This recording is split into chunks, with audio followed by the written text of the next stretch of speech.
Pemirsa, di tengah gempuran transportasi berbasis aplikasi, angkutan umum konvensional di Bali yang tergabung dalam organisasi angkutan darat Organda masih tetap eksis meskipun keberadaannya semakin termarginalkan.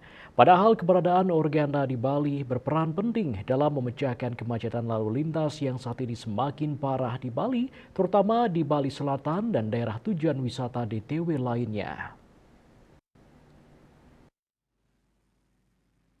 Keberadaan Organda Bali kini telah memiliki kepengurusan baru dalam Musyawarah Daerah Musda 10 DPD Organda Provinsi Bali yang digelar di Gedung Wiswa Sabha Utama Kantor Gubernur Bali Selasa 30 April.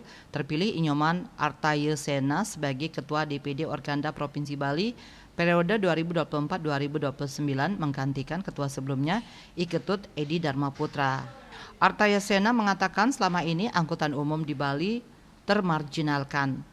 Untuk itu pihaknya mengajak seluruh anggota secara bersama-sama demi kemajuan Organda yang lebih baik lagi ke depannya.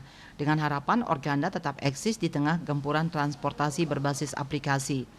Apalagi target Organda Bali berikutnya adalah memberikan pendampingan dan bermanfaat bagi anggota, sehingga Organda Bali ikut berperan dalam mengurangi kemacetan di Bali.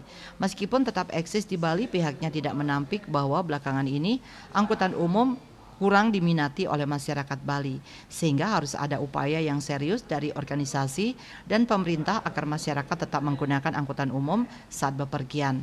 Pihaknya akan melakukan upaya guna mendorong masyarakat secara luas untuk kembali menggunakan angkutan umum.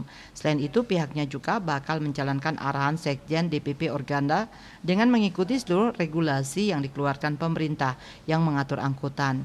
Di samping juga akan mengikuti perkembangan zaman, khususnya mengaplikasikan teknologi yang bertujuan baik. Sebab di era digitalisasi saat ini, perkembangan IT tidak bisa dihindari, namun harus dimanfaatkan untuk kebaikan transportasi umum ke depannya.